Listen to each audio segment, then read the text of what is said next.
அனைவருக்கும் மனமார்ந்த வணக்கங்கள். திடீரென மகளிர் உரிமை தொகையானது வரவு வைக்கப்பட்டு உள்ளது. ஒருவேளை இந்த உரிமை தொகை உங்களுடைய வங்கி கணக்குக்கு வரவில்லையா, நீங்கள் இன்னுமே இந்த திட்டத்தில் இணையவில்லையா, கவலையை விடுங்க. உங்களுக்கான ஒரு சூப்பர் அப்டேட் வெளியிடப்பட்டு உள்ளது. அதன்படி தமிழகத்தில் மகளிர் உரிமை தொகை அனைவருக்குமே விரைவில் கிடைக்கும். ஆனால் இந்த திட்டத்தை மீண்டும் மறுசீரமைக்க அரசு தற்போது முடிவு எடுத்துள்ளது.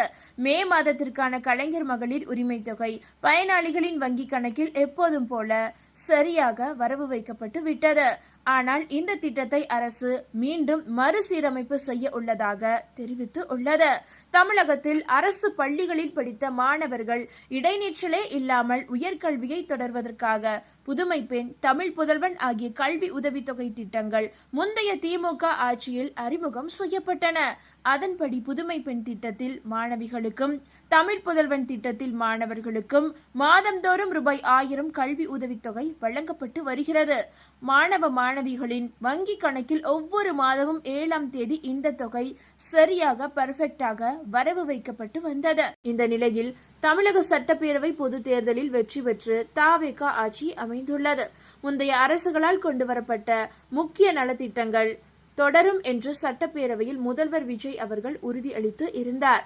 இதன் தொடர்ச்சியாக புதுமை பெண் திட்டம் மற்றும் தமிழ் புதல்வன் திட்டத்தின் கீழ் வழங்கப்பட்டு வந்த ரூபாய் 1000 உதவித்தொகை அனைத்து மாணவிகளின் வங்கி கணக்கில் கடந்த மே 14ஆம் தேதி வரவு வைக்கப்பட்டு உள்ளது. இதனால் மாணவர்கள் மட்டும் இன்றி பெற்றோர்கள் அனைவருமே மகிழ்ச்சி அடைந்து உள்ளனர்.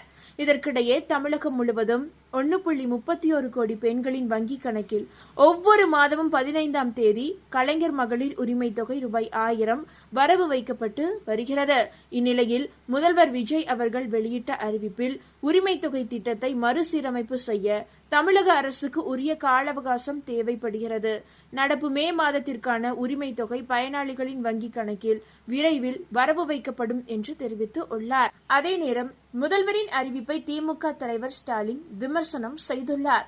இதுகுறித்து அவர் தனது எக்ஸ் வலைதள பதிவில், திமுக அரசின் திட்டங்கள் தொடரும் என்று சட்டப்பேரவையில் சொன்னீர்கள். கலைஞர் மகளிர் உரிமை தொகையை மே 15ஆம் தேதி வரவு வைக்க வேண்டும்.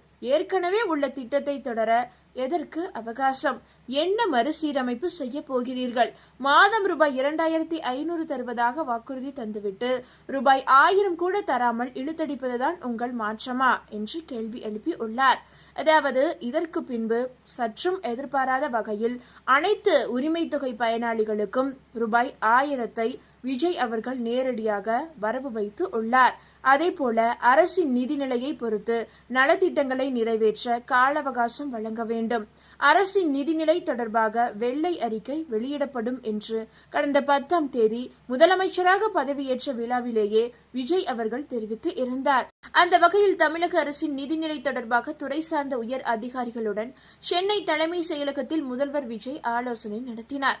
தலைமை செயலர் சாய்குமார், நிதித்துறை செயலர் MA சித்திக் உள்ளிட்ட அதிகாரிகள் கலந்து கொண்டு உள்ளனர். நடப்பு ஆண்டுக்கான பட்ஜெட், புதிய திட்டங்களுக்கு தேவைப்படும் நிதி ஒதுக்கீடு, முந்தைய திமுக ஆட்சியில் நிதிசார் செயல்பாடுகள் தொடர்பான வெள்ளை அறிக்கை தயாரிப்பு உள்ளிட்ட அம்சங்கள் குறித்து இக்கூட்டத்தில் விரிவாக ஆலோசிக்கப்பட்டு உள்ளது.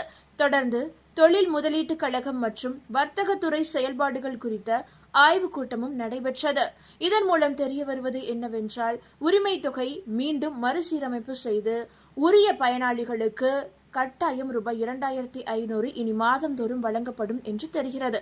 அதாவது 60 வயதுக்குட்பட்ட மகளிருக்கு இந்த 2500 ரூபாய் மாதந்தோறும் வழங்கப்படும். இதற்கு ரேஷன் கார்டு மிகவும் அவசியமான ஆவணம்.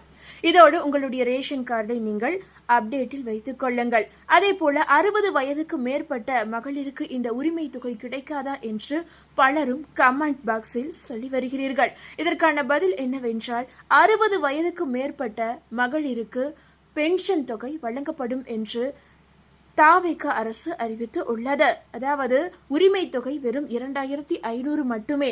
60 வயதுக்கு மேற்பட்ட மகளிருக்கு முதியோர் உதவித்தொகை வழங்கப்படுகிறது. முதியோர் உதவித்தொகை 3000 ரூபாயாக உயர்த்தப்பட்டு உள்ளது. அதனால் இந்த உரிமை தொகையை எதிர்பார்த்து காத்துக்கொண்டு இருக்காமல் 60 வயதுக்கு மேற்பட்ட மகளிர் அனைவருமே இன்றே முதியோர் உதவித்தொகைக்கு விண்ணப்பித்து அந்த உதவித்தொகையை பெறுவதற்கு முயற்சி எடுங்கள். இந்த தகவல் உங்களுக்கு பயனுள்ளதாக இருந்தால் மறக்காம இந்த வீடியோவை லைக் பண்ணி உங்களுடைய ஃப்ரெண்ட்ஸுக்கும் ஃபேமிலிக்கும் இப்பவே ஷேர் பண்ணி விட்டுருங்க. இது போன்ற பயனுள்ள அப்டேட்டுகளை உடனுக்குடன் குயிக் அப்டேட்டுகளை தெரிந்து கொள்ள மறக்காம நம்மளுடைய இந்த குட்டி இன்ஃபோ சேனலை இப்பவே சப்ஸ்கிரைப் பண்ணிக்கங்க. நன்றி நண்பர்களே.